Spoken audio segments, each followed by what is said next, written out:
UKLC is presented by Barclays and Curry's PC World.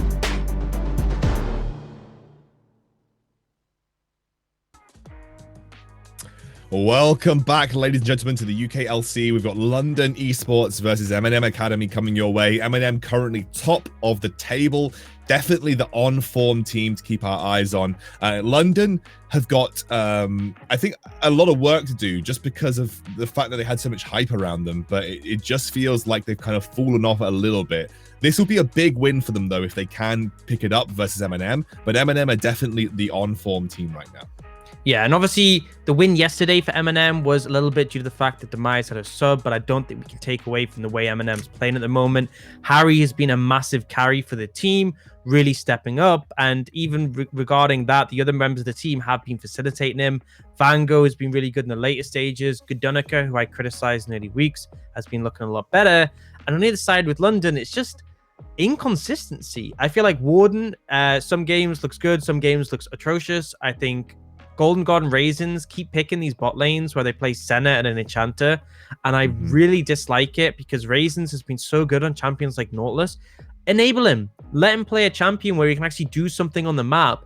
And I remember the games I've seen from London where it looks like it's over in like 15 minutes, and they just absolutely crush. They stomp it.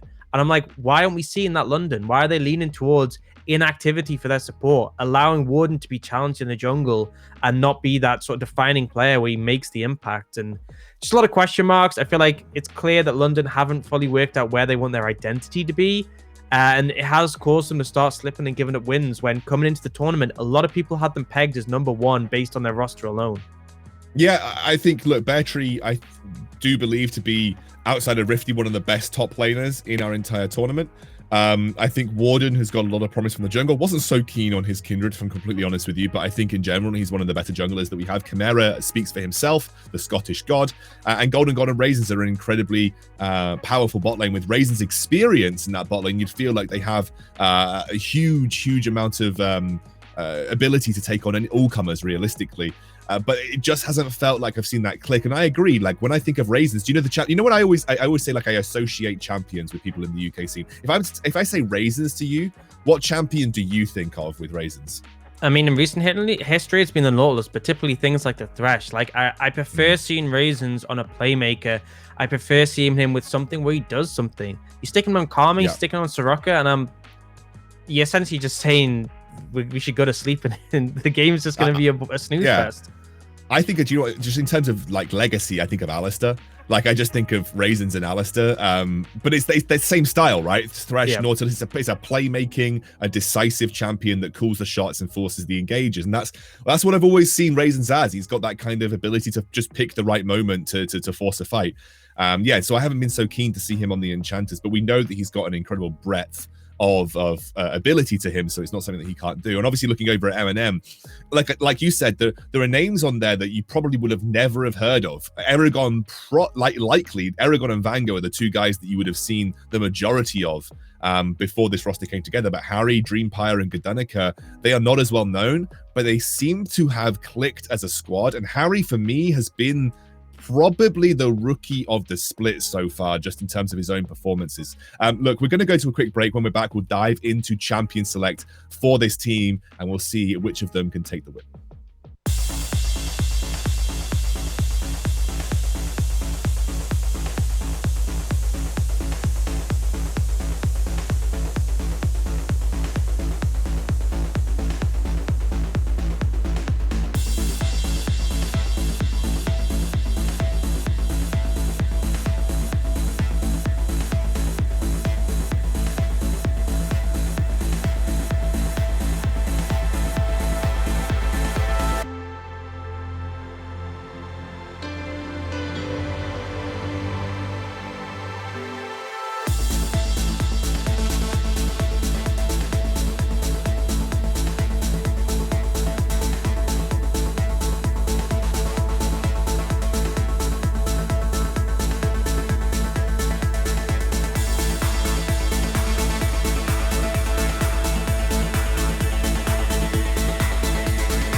All right, we're into Champion Select. MNM versus London. London on blue side, MNM on red. Let's see where we kick things off. We're already into the ban phase.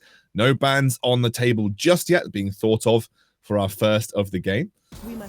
And it's going to be the Karma straight up. Raisins is just, he's doing that against himself. Raisins is banning it against himself, so we don't see Raisins play Karma in the bot lane. Love to see it. And then we're seeing Ezreal ban come out on the other side. Typically from Harry, we've seen the more auto-attack based champions like the Aphelios, so no surprise they're denying that one away. I do like to see it implying we'll get a more aggressive bot lane. I think champions like the Ezreal often mitigate the pressure we saw last game. Syndra going to be another answer coming out from MNM. Hey, never pick a This set, a lot of power picks taken off the cards already, but as is the current meta at the moment, there's still always going to be some champions left available. I imagine Varus gets banned here, especially with the Ezreal and the Aphelios already off the table. It's the Graves. So you just first pick Varus, surely, in this situation for Golden God. It's the typical thing we expect, but teams haven't been super sold on Varus in every situation. We did see Mad Lions able to challenge it in the LEC with the Wukong and the Senna. So maybe MNM's game plan here is they have something like that they want to use up against it. But for now, London just going to take that Varus in this situation. A lot of power in the laning phase. Great early spikes, and just a really powerful tool in that ultimate to lock people down and follow up on. Yeah, it's still a pick that's incredibly popular at the higher levels of play, especially NLC and LEC. We've seen a lot of Varus presence in both picks and bans. We'll see what MNM choose to respond. Like I said, the Senna Wukong has been available, but it's going to be the Xayah, which we haven't seen a huge amount of. I believe we saw one Xayah in the NLC, and it was actually a Xayah Rakan lane from Deadly and Kasing. XL brought it out, and I think it was actually into the Varus lane as well. So what do you make of this particular lane into Varus? It seems to be something that we have seen before. I feel like obviously you have the engage potential at level 6 and you mitigate some of the pressure from that Chains of Corruption, but Varus Thresh super powerful, and I'd still rate them above the Xayah Rakan. I guess it is trickier to land the ultimate, so there's that aspect to it. But I'm not super convinced on them in the current meta. I guess we will see. It does make it hard for you just to dive forwards on the Chains of Corruption and play aggressive. So there's that element. And it will obviously outscale the Varus eventually. So I guess we'll just have to see how it plans out. Yeah, and obviously the Varus being locked in with it is something that we see a lot of as well. The Varus Thresh lane is going to be Warden on the early Nidalee here. So Nidalee locked in, obviously something that we generally see as an answer to Graves, but it has similar properties to the Graves. It's a very high farming jungler, has got lots of dueling potential, and has the ability to gank a bit more frequently than the Graves, and it's going to be an immediate Lee Sin lock-in. So Godunica happy to go Lee Sin into Nidalee. Talk to me a little bit about these jungle lock-ins. Yeah, not shit. I mean, I think the Nidalee makes sense since it's been a powerful pick for Warden, and also with the Varus, it pairs up nicely to have a lot of poke threat in that mid game. Lee Sin, I guess I wanted to threaten the Varus more so, look for those kicks to find the engages, but ultimately, Lee Sin into Thresh is never a fun matchup for me. If Raisins is on point, you will just get challenged every time you try and dash in. And I've seen the bans go towards a lot of these safe mid laners. We have the Azir, the Orianna, the Corki. The Orianna is going to be targeted first by MNM, something Chimera has shown a lot of proficiency on. On the other side, it's going to get rid of that TF, something that can really set the pace of the game early, be a big threat. If you're playing the Varus, who is a mobile, and the TF just ults down, it can cause issues for him. Yeah, it's one of those mid laners that is very good at locking down the likes of Varus, because that gold card can just be a real nuisance, and combining that with the CC from the Rakan, the kick from the Lee Sin, it's a nice ban. It's going to be the LeBlanc here as well. You imagine Azir would be a ban consideration now, given that it is a very strong blind pick left available, and if that's what MNM want to go for, to give Eragon a potential top lane pick that works for him, then I imagine Azir is going to have to be thought of as a ban for London. Potentially, yeah, and they're just going to take it away. I think it's the right call. Corki is sort of left as the one of open available, but I think Corki's not quite on the level of Azir at the moment in terms of the safety and the pressure he can apply, even in the early levels, and scales so well. Now, MNM need a side. Are they going to pick their mid laner or their top laner in this situation, or potentially a flex that they can use between both? Well, again, one is available. It's going to be the Galio. That's going to be mid. I mean, I don't see Galio's top anymore realistically, because you want to make sure that Galio can have impact in the bot lane. So it is going to be the Galio locked in. Let's see what London choose to respond with. They're going to have to blind pick top. They do have a lot of really good top blind picks left available though. Ornn, Maokai, both ready to go if Bear Tree wants them. It's going to be a Cassiopeia, which actually I think is a pretty solid matchup into the Galio.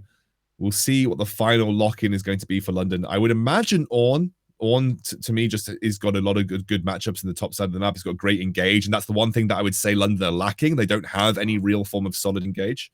I mean, they have the Varus, so I like the Gangplank a lot, but I prefer something which has that AD, I think, ultimately, because we saw that issue last game where you have triple APE on the top side, become very reliant on the AD carry. Gangplank, a great tool for sort of mitigating the pressure off that Galio ultimate, also global essentially. And also that AD threat is a really powerful tool, and he'll scale well into the late game. So I think this is the right pick in my opinion, and specifically for London. Now for MNM, Wukong actually I think is a good shout here. You have the follow-up from the Rakan and the Galio, just great engage potential, because you have these strong poke elements of London in the Varus and the Nidalee, and then you picked up the Galio, you had the Rakan. London like, okay, we'll take Cassiopeia, a great disengaged champion. You throw down the miasma, I think makes things difficult. And MNM just committed even harder. They're like, okay, you're gonna take the Cassiopeia, we're gonna take even more tools to make your life difficult. And essentially it's just gonna be MNM looking to threaten this backline of London in the later stages of the game. My worry for London is that if Varus doesn't get a good laning phase out here, then they've got a lot of scaling, and they might have to wait a little bit of time to really come online in this game. I feel like if they can't get Varus into a position in the mid game or in the early mid game where he's able to be a threat, I feel like MNM can run away with the game. That's the way I see this composition anyway. I mean, I'd like to hear the way you break this down as we head into the game. Yeah, I think it's a fair call, because especially if Galio looks to target the bot lane and we have a situation where the Varus does fall behind, the Cassiopeia isn't going to have as much priority compared to the Galio. We're going to see the Gangplank is, as much as he has a fine lane matchup into Wukong, he isn't going to be able to apply as much pressure. It's mostly going to be about the ultimate. And I think with a champion like Nidalee, you want to be playing aggressive. You want to be challenging for jungle camps. You want Raisins to be freed up to roam with you. And that doesn't really work if bot lane ends up flopping. So I think it is important that they do have some pressure from the bot lane, but when they have Varus Thresh, by all means, they should have that. They should be looking to establish that. And really, it should be on MNM to find priority with the Galio and to turn that around in their favor, because then they can find the momentum. They can keep challenging these backline carries before the Cassiopeia becomes a massive threat in the later stages. Yeah, that absolutely feels the same way to me. We are heading on to the Rift now. MNM versus London. MNM obviously looking to retain their top spot. And if they were to win today, they would guarantee themselves the top spot coming out of week 3. It's week 3, Dan, right? I'm not. It is week 3. You got it in the end. There we go. Where we got it at the start. Just kind of second guess myself. Week 3 obviously would be a great space for MNM to come out as the guaranteed top seed here. London obviously can equalize the scoreline if they do take this win off MNM.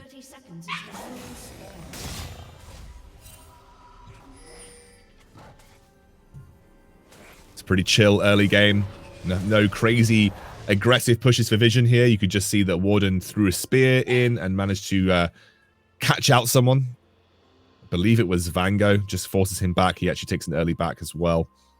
But nothing ludicrous, not even any early Vision pushes from either side this time round.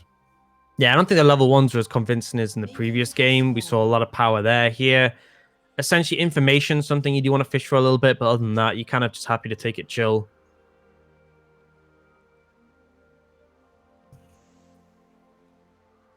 Both starting top side of the map, by the way. So it's a red buff Lee Sin start, and I think obviously starting blue buff for Nidalee makes a little bit of sense, but they are, I think, is this Gdanika just looking to match the side of the map that Warden is starting on? I think an important thing is he hasn't actually got a leash, so I think he's planning to go red to blue. Obviously, if your blue gets invaded on, you have the bot lane, you have the numbers to sort of match and respond. Especially as you're hopefully expecting to get priority at least early, because I think the level 1 is really powerful for the Rakan and the Xayah. You can force priority if you're wanting to, so for me, it's just kind of clearing up your buffs, getting your red, and establishing control there. Oh, Raisins misses the flay there, and actually Harry and Dreampire looking to go very aggressive. But Golden God and Raisins will hold their ground. Looks like he's not going to go straight red-blue. He's actually going to stop off at his Raptors before he goes down there. Yeah, I think ultimately not too concerned about the threat from the Nidalee, but avoiding prying eyes on your jungle, not having a leash means that it's harder for Warden to track exactly where you are, harder for the Nidalee to invade. You can see already Raisins has moved up to try and facilitate something here with the vision. And Gadanika is just going to challenge. Raisins probably going to have to flash. He's probably going to have to flash, but if the Sonic Wave lands, he's going to be a little bit careful. Warden actually going to be able to land here. The Ignite comes down. Nice flay! He gets baited into the Dragon Pit, and Warden is already there. Surely you must have thought Gadanika realized that was going on. And Dreampire forced to flash here as well. They may even end up losing the blue buff because of it, although there is vision that will spot him out, and actually with the quick respawn timers, Gadanika's going to head straight down. And the thing is, you've not just jeopardized your own jungle matchup, but you've also caused issues with the bot lane. Dreampire now flashed us. Harry gets chunked out in that trade. Just really bad sort of turn of play. You'd already chunked out the Thresh. Either wait for Dreampire and Harry to back you up, or just leave him. Teleport actually coming in. Oh, Raisins actually flashes out here. Actually, Vango now working down, looking for a big taunt. He's actually going to split up. That's a good split up, and I think it's the split that needed to happen. Just make it so that you have to prioritize one of those two targets, and Vango will help pick up a kill for Harry. Yeah, nice TP in all honesty, and with Galio, you often playing to assist the map rather than for your own lane. We'll lose a little bit of farm in the mid side, but you're not concerned too heavily on that front. You now see Chimera. Oh, no. He stole it with the spear. There wasn't a flash available for Gadanika. A lovely ward placed earlier on allows Warden to get that. You just hate to see it. It's so rough, but good play from Warden. He has the vision. He's playing Nidalee how he should be, challenging on those camps, applying the pressure. The early kill combined with that steal on the blue, and now he's actually going to the second scuttle. He's going to get a double scuttle as well. Oh, no. 3 buffs and a double scuttle. This is a great start for a Nidalee. Yeah, Lee Sin already been put a little bit further behind. Warden should end up being level 5 before Lee Sin actually hits level 4 here as well. Although I say Lee Sin probably is going to get 4 off this Raptor camp, but it still feels like Warden is in the driving seat. He's maybe even looking to go aggressive onto Aragon here and pick up a cheeky kill with Bear Tree at the bottom. He is very low. 1 spear could be enough. Oh no, he's walking into it. Good reactions from Aragon, but they're still going to put a little bit of pressure down. Now Warden going to continue to threaten here. He's going to spot out Gadanika at the Krugs too. Just chase him out and steal the Krugs, so keeps applying that pressure. Forces Aragon to recall and then TP back in. But actually, if you look at the wave, it's in such a bad spot for Aragon. This is really tragic. If you can go up towards top side, and you'll see just the wave is built up so heavily. I mean, we've got a similar situation in the bot lane where there's a massive wave stacked up leaning into London, and it essentially just means you're going to be contested heavily on that. Actually, interesting. Battery doesn't TP top here. I'm really confused by that. I mean, there's a massive wave crashing top lane you can see on the minimap. You could have frozen that. You very easily could have frozen that. You know Gadanika reset. You know that you had Warden there. What are you saving your TP for? A gangplank TP flank? I don't think so. It's a really weird play where, honestly, it could have... Aragon would have been out the game. He's already down in farm. The game could have been over if he TP'd in there. It's just a bit weird to me. Vango's now level 6, and even with that teleport, by the way, still actually up in CS to Chimera. So Vango's having a pretty solid game from the very early onsets. Bot lane priority and a little bit of shove in the mid lane means that Gadanika feels pretty happy to go straight up for this Infernal Drake. And he may end up getting that pretty much uncontested. Yeah, not really in position to contest this one, especially with this big wave built up in the bot lane. Again, this is going to lead to a CS advantage for London, which I think is fine. First Dragon isn't too much of a concern, but it does mean they have to concede it. They don't really have the priority to contest it. Hook goes out from Raisins, but isn't able to kind of find the mark. Minor advantages built up for London here. I think from jungle top's been going pretty well, and obviously now there's a small CS advantage being built in the bot lane. I think you briefly touched on it. It was just that back timing for Harry, put him a little bit further behind here. Bear Tree getting pushed on by Aragon. Here comes the Vango ultimate here. I think, unfortunately, Bear Tree with that flash will end up going down, and Vango will pick up a kill. That's why Galio is so empowered. Well, what?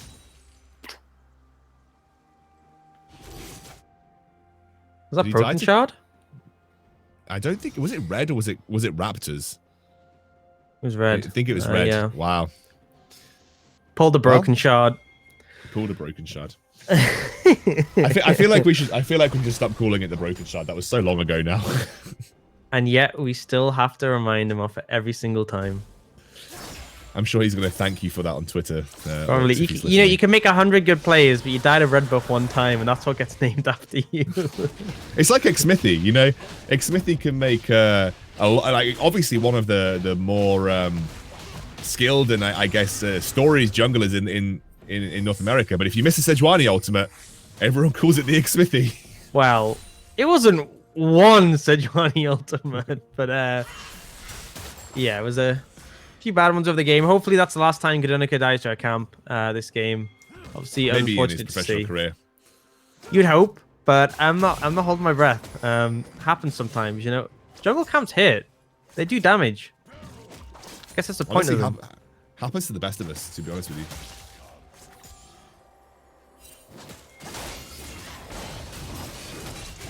Warden's going to be doing this Rift Herald now. He has got pretty solid level lead and CS lead over his counterpart, which is what you would expect. Does need to convert that into something, though, of course. You know, when you've got that much of a lead on the Nidalee. Gudanika is waiting on the bottom side of the map. Bear Tree is definitely in dive territory if he does get too close to that bottom tier 1. But with no one on the top side to stop Aragon, it looks, or rather save Aragon, it looks like it's going to be a Rift Herald shove into the top side of the map. Yeah, and it's going to be much more significant with that. Bear Tree doesn't quite have his ultimate left to clear the wave. But it doesn't really matter too much. He's played back. He knows to play safe. He knows not to step up where he can be dived. So instead, the response is, I'm looking towards mid lane. I don't think they can really go for this. So risky to dive a Cassiopeia. She has the Miasma. She has the Petrine Gaze. They're going to move towards bot lane. But again, Bear Tree backs away. Ult's still not quite available. But the wave just isn't big enough to take down the tower. Whereas on the top side, Herald instantly means they can finish that one off. And they're going to keep pushing with this. Aragon can't really defend. Bear Tree's just waiting around here. He's actually trying to go in onto Gudanika, forces him to flash over the wall. And they're going to continue. Like you said, great pull by Raisins. Warden will pick up the kill. And they may even get 2 towers off this Rift Herald shove. Really, London coming out massively on top off the back of that engage. I mean, largely in part due to the fact that Gudanika is so far behind, they don't want to contest it. Oh, they're going for the engage. Bear Tree has got the ultimate. Harry should not. No. Wow, that's yikes. That's the definition of yikes. What happened to MNM? Honestly, this is just so different from what we've seen from them typically. Harry, who has been this consistent member we've been praising, in that one play has kind of just shattered that reality. Just feels like they're a little bit lost on the map. They're a little bit scattered. Gudanika dying to a camp. Harry dying there. Them not contesting the Herald and then just staying bot lane and pushing the wave. Not really doing anything. They didn't threaten mid lane. They didn't threaten the dive that effectively against Bear Tree. It's just, they're just not looking as if they brought their A game today. And now London, who are looking like they have, they're still challenging them. And Gudanika does not have that flash. He's got the kick and will kick Warden away. Did not get the blue buff, unfortunately. And now Raisins is there. Vango may now just be diving into his death, although Chimera actually maybe mispositioned ever so slightly. And Dreampire and Harry pick him up gladly with Vango getting the killing blow. But Warden still doing enough damage in the jungle to be felt. Absolutely, and he has got a huge... Oh! Enough to kill him with the burn from that red smite. Warden really doing so much work on this. Nidalee, a great early game, and it's just continuing to apply the pressure. And they'll be rewarded with this dragon. I mean, we did kind of talk about it, you know, when we were talking about these rosters. We said Warden has been one of the more impressive junglers in this tournament. We weren't too keen on his Kindred, but outside of that, he has been a pretty solid threat for the jungle from London with the Varus ultimate. I think I remember hearing on the EULCS a while back that before, well, Bear Tree's going to die, but Varus ultimate is actually the most missed professional skill shot in the game. I don't know how you'd measure that though. I mean, that strictly cannot be true. Because, like, I mean, I mean, you probably miss more Mystic shots. They more of them get thrown out, right? Yeah, or Nidalee spears. Think how many Nidalee spears. Like, Nidalee doesn't throw one spear and hit. She throws 5. She hits 1, and that one nukes you. Maybe the most missed ultimate. I don't know. It was some sort of stat. I think it might have just been maybe a colloquial kind of like this happens a lot stat, basically, rather than actually anything concrete. Yeah, I feel like it'd be very difficult to get the numbers for that as well. But if they did, then fair play to them. If I'm wrong, then, whatever. I pride myself on being wrong in predictions, so why not here too? Either way, though, I think the state of the game, we've got a massive lead to the side of London. Nidalee is at that point where you want to be. Big CS advantage. Got those kills in the pocket.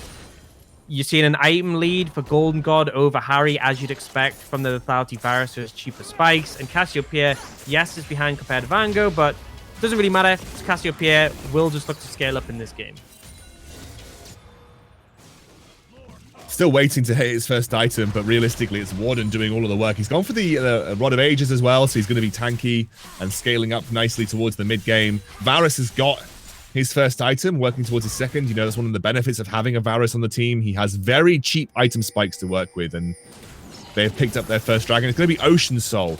That's huge for Cassiopeia as well, especially if we get to that stage where we're actually looking at a Dragon Soul situation. Warden, though, he's 3 levels up on Gdanica. Oh, my word.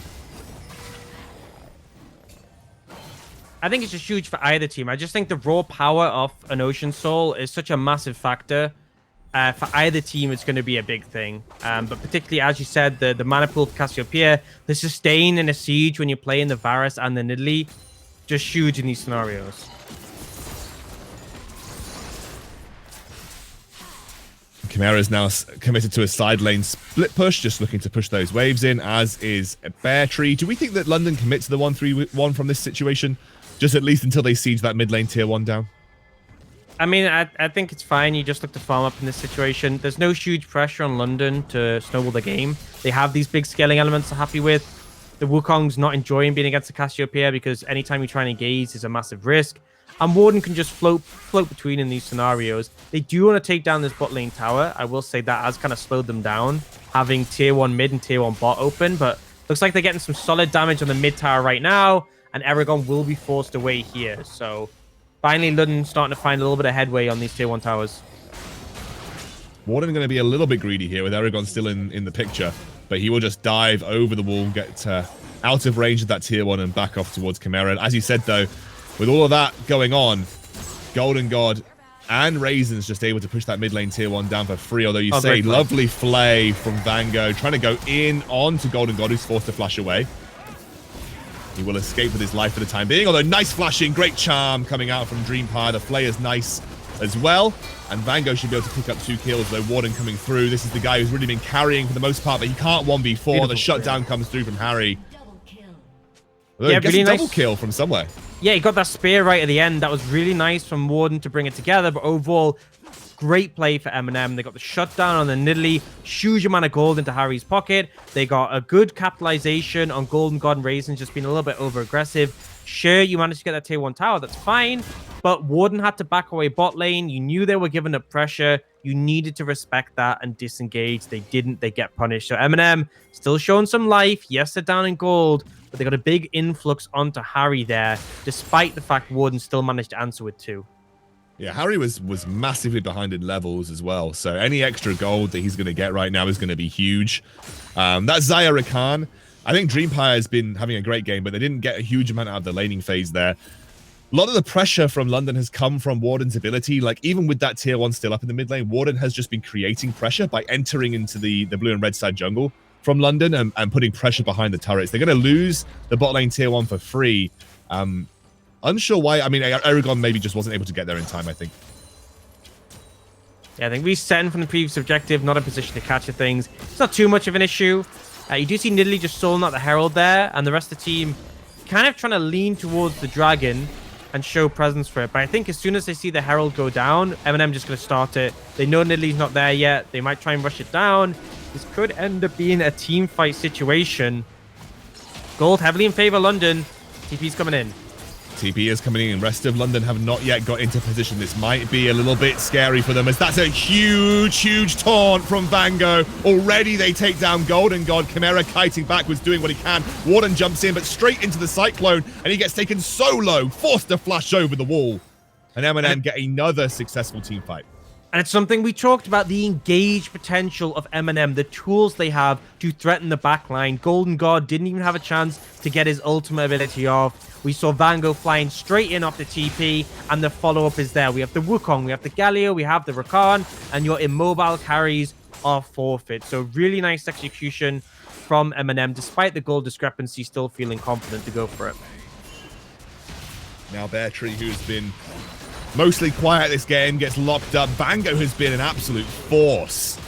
Warden's going to make his way in. That's the Gangplank ultimate working with him. Warden trying to get the killing blow, you feel, onto Gdanica, but those spears just not able to land. And with Vango threatening, Warden may end up just about backing off here, and he will. Unable to find the consistent spears on their Nidalee. Obviously difficult when they've only got one skill shot to dodge, but again, MNM punishing the Bear Tree well, finding these opportunities, getting the second dragon. And as much as the gold lead's still in favor of London, the team fighting from MNM is there. If they can keep forcing these scenarios, there's definitely a hope for them. London just going to be trying to keep the pace of the game and keep continuing to. I mean, actually, to be fair, I was about to make a completely stupid statement. They don't mind if it stays pretty even, because like we said, they've got the Cassiopeia and they've got the Gangplank. So I actually do think the longer this game goes on, the more it's going to come down to the way that MNM execute on the team fights, rather than just strictly having the better champions as the game scales up. And that puts more pressure on MNM to play the team fights in the correct way, rather than just playing team fights in general, which London is, that's more what London can achieve, right? London could just play team fights in general with the Cassiopeia in the late game. They have much more versatility when it comes to playing out a team fight than MNM do, because MNM have to find that engage to lock up the backline. Yeah, the onus is on MNM because they just try and fight front to back, which is, I mean, I'm kind of going to say standard. If two teams just run at each other, it does kind of develop into typically a front to back. If that happens, then typically it is London who are going to come out ahead. But MNM have a lot of tools. They have a lot of options with that. So as much as I say the onus is on MNM, they have a lot of abilities that they can use to facilitate that. They have a lot of champions that are great at flanking. They have really strong engage potential from the Rakan as well. So but be a little bit cautious for London. If you go into a situation like that again, if Varus gets blown up without any real peel for him, you are just going to start flopping in these team fights. And when it is an Ocean Soul, something that is just so powerful compared to the other souls, you can't really afford to give it up.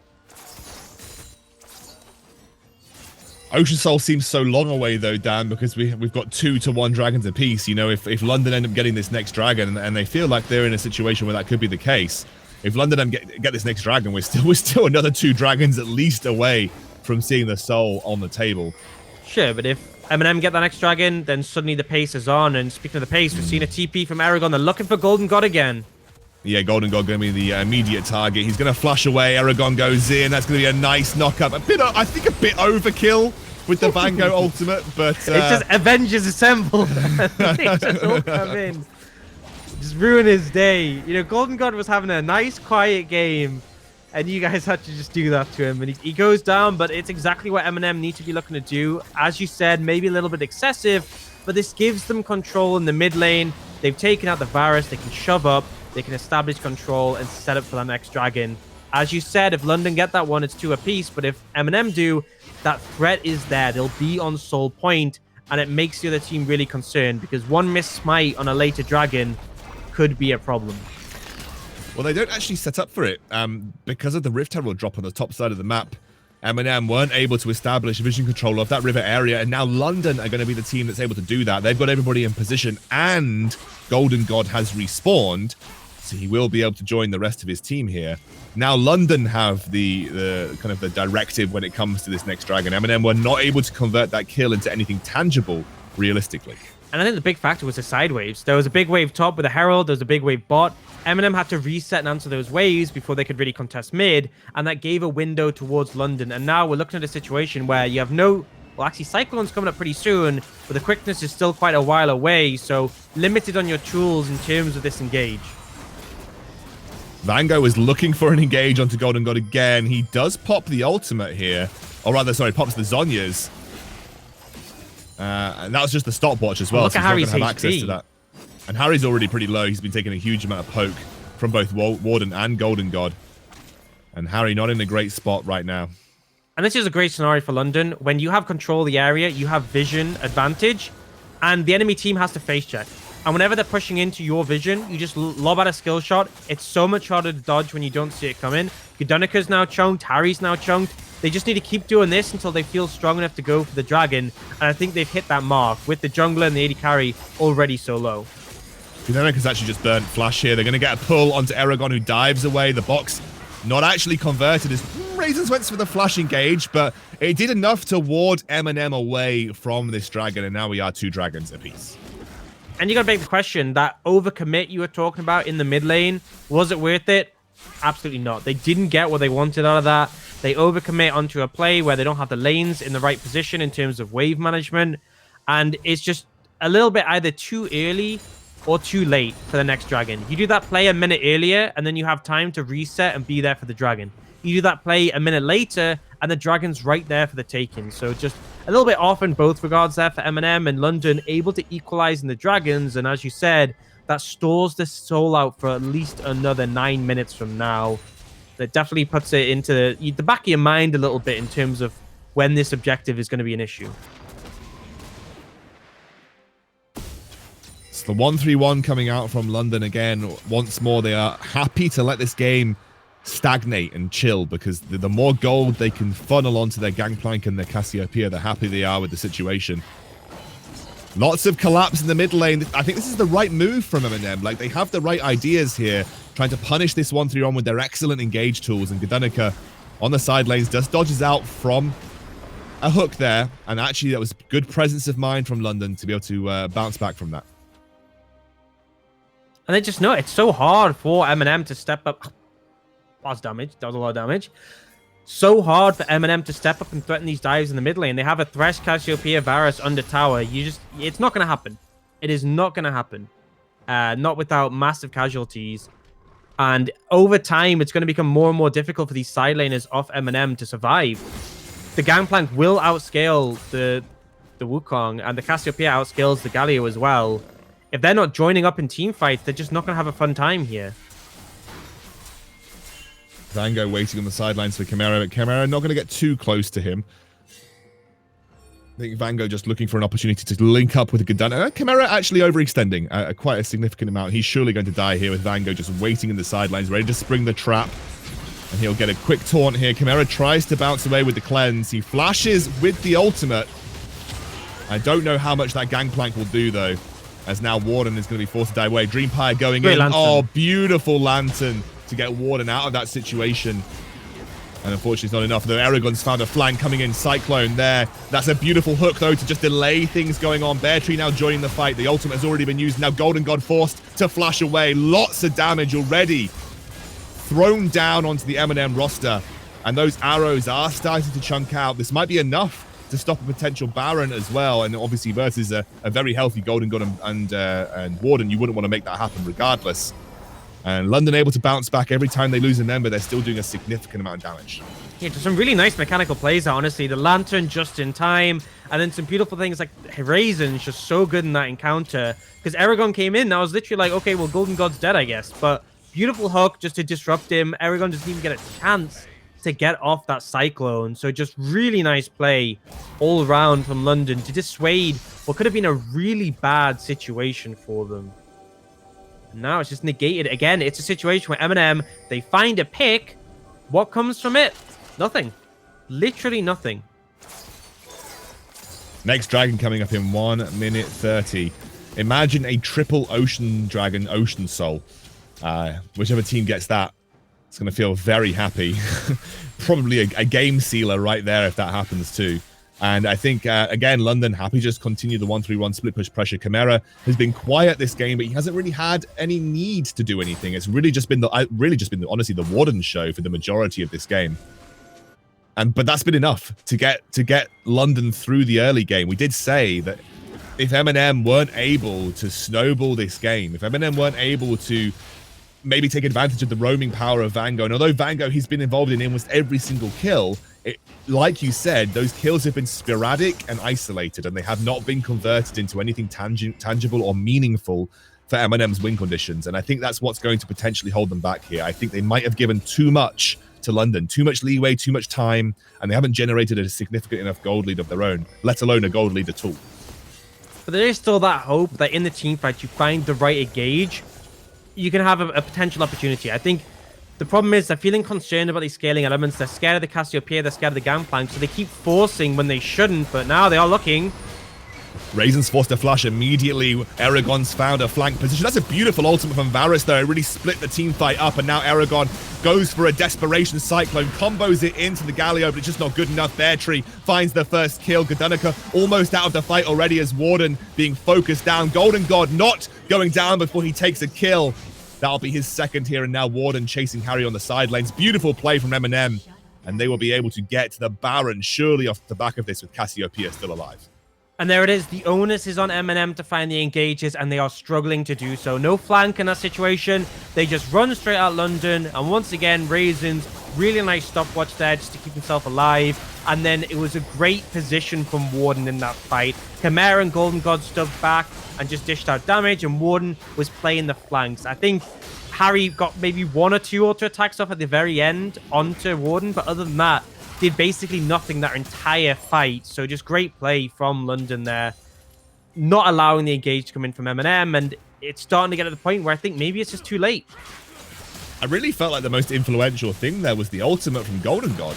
Like, it hit everybody, and so it forced MNM to stall their engage, stall the play off the back of the Cyclone, right? They weren't able to go immediately when Aragon went for the teleport because everybody was in fear of getting locked up by the Varus chains. Yeah. And so then when eventually Aragon went in for the play, he was already a quarter HP, and it was just too late by that so point. Fast. He couldn't even get the second ult usage off, and I think you're absolutely right. And this is one of the issues when you're playing into champions like Varus and Cassiopeia. They are insanely good at locking a team down in one direction. You throw that Chains of Corruption down, you throw that Miasma, that Petrifying Gaze, and that one direction is zoned off. It's the same with the Cannon Barrage as well. The box, I guess, from Thresh works in a similar way. And that is why, essentially, the goal for MNM is you come at them from 2 directions. Have Aragon coming from a flank, have the rest of the team threatening from the front, and then you have the Galliol on top. That is how you win these team fights. If you run straight at them from one side, you will get destroyed. Speaking of destroyed, my God. Destroyed. Warden forcing Aragon out here, waits for the Cyclone to go down, and that'll be an easy pickup by Warden. Now they're looking for an opportunity. Dreampyre's popped the quickness. He goes in, and Golden God does not get locked up. The ultimate isn't great from Vango, and suddenly Beartree in the middle of the fight gets a huge amount of damage down. They're going to isolate Vango, take him down here for sure, and MNM have lost 3 of their members, especially when Vango does go down here. Harry surely unable to prevent this push coming in from London, and maybe with the Baron, this may just be game. I think they can just end here. 3 members of MNM gone for such a long time. No ult from Dreampyre, and Harry been struggling to step up all game. I don't think it's going to change now. Cassiopeia zoning with the Miasma. Harry's trying his best. The ultimate there only to keep himself alive rather than do anything proactive. Dreampyre trades back, but maybe not enough as he will eventually go down too. London. They weather the storm, they stop the win streak, and they will tie MNM at the top of the table. I'm just going to say that a little bit too early, though, as Aragon's going in. Godanica's trying his best, but it feels for naught. They'll be able to get the kills, the Nexus will be focused, and they will tie that scoreline up.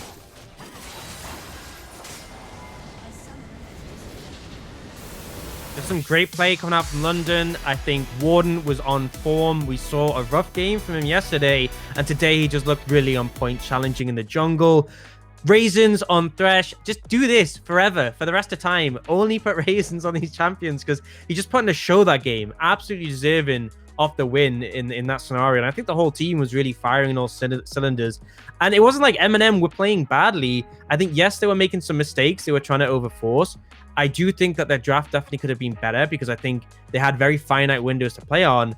but they had some good moments. They had some opportunities to punish. It just wasn't enough. And I think the adaptation, having the Cassiopeia in tandem with the Varus, just great tools to disengage any of these engage attempts. So I think it was a decent game by MNM, but ultimately just a really good game from London, proving what we kind of expected from them coming into the split. Yeah, I think Warden for me, quite clearly the MVP, but Raisins was definitely a close second in that scenario. Raisins actually set Warden up from success from the get-go. If you think all the way back to that level 2 or level 3 play in the Baron Pit, so the Dragon Pit, where Warden was able to jump over and get the first kill onto Lee Sin, that was the platform that allowed Warden to succeed. And then the pressure that Warden was putting in through the side jungles in both blue and red side, even before the tier 1 in the mid lane had gone down, was allowing all of those structures to fall very easily for London in the early game. That gave them that gold lead. MNM were never able to establish a foothold, and as we said, once the game progressed, it's Cassiopeia and Gangplank. Like, not many champions outscale those champions in the late game. So you had the kind of the ramp, right? You had the ramp of like the Nidalee and the Varus in the early game, and then you had the Cassiopeia and the Gangplank in the late game, and they executed on it so well. Really, that's the London that I wanted to see as well, and I think it does come down to giving Raisins that opportunity on that sort of engaged style champion. Yeah, I completely agree. And like you said, the champions that just sort of ramped up in the late game, but also the tools they had to mitigate the engage. And the one thing I will say to MNM is they were kind of sort of binary in the way they targeted their approaches to team fights. I'd have loved to see a bit more aggressive flanks, maybe a great TP flank from Aragon, but it's something they can work on. I don't think this defeat sort of suggests that MNM haven't been doing a great job in the past couple of weeks, but it does show they still have a lot to work on. Yeah, I completely agree. And I still think M&M are a great team. Vango, that game for me was excellent. Yeah. Like, he was doing his best to influence the map. And I think, obviously on Galio, you have to have really good awareness of what's going on. He set up a lot of really excellent team fights. He really put pressure onto Golden Boy. Golden Boy. He really put pressure onto Golden in the early games. So yeah, I think Vango had an excellent performance. It was a little bit unlucky, I would say, for Godanica. I just feel like he was put that one mistake in the early game. Once you give Nidalee an inch, she's like a Grave. She will take a mile. She'll take all of your camps. If you give her that one opportunity to allow herself to snowball her level lead, it's very hard to play into that once you've given her that kind of margin. But, you know, nonetheless, London back on form. That's the London that we expected off the back of this roster. And obviously, like we said, they're gonna match MNM in total score overall. Now, after the break, we have Chimera ready for an interview. We're also going to gear up for our next game of the night, which will be Bulldog versus Barrage. So, with that said, we'll see you very shortly.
All right, ladies and gentlemen, we are here with Chimera from literally just mind blanked. London. Sorry, guys, I was about to say MNM, which is obviously is quite clearly is not from MNM because you just beat MNM.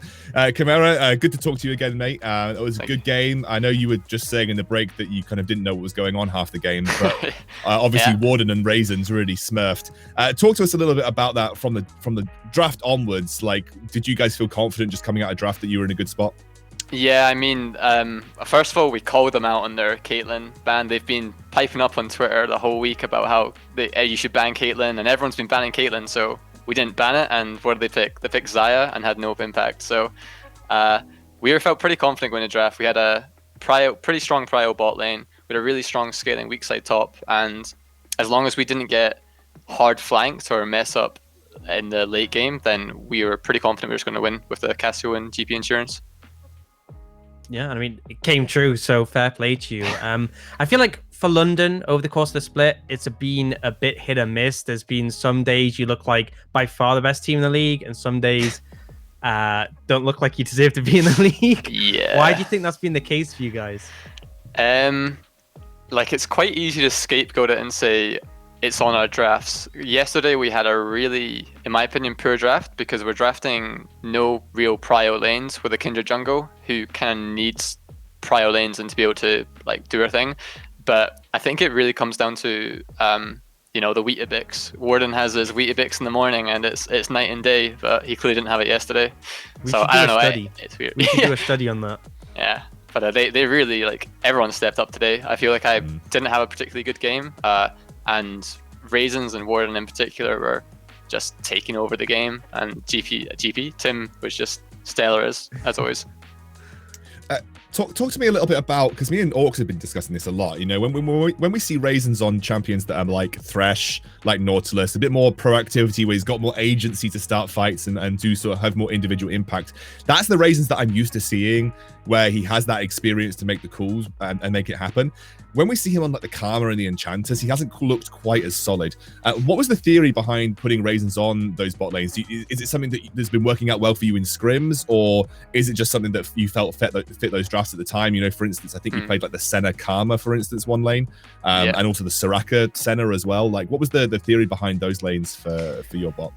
I mean, we've had a lot of success in scrims with like the Karma Senna or Soraka Senna, but I think in scrims, like, often you can get fake idea of how strong something is. Like, we were winning pretty hard, but when it came to official game, we realized if we don't have some sort of engage or go-to, it's very difficult to actually execute them. We have to play very well around objectives as like our initiator. But when Raisin's on more carry or like engage champ, because he's got quite a big voice from the team, it gives him free agency to kind of macro or micromanage us in a way, and he can just pull the trigger, which is what we need, because we've got a lot of individual like talented players, but we just need someone to like pull the trigger and take the engages.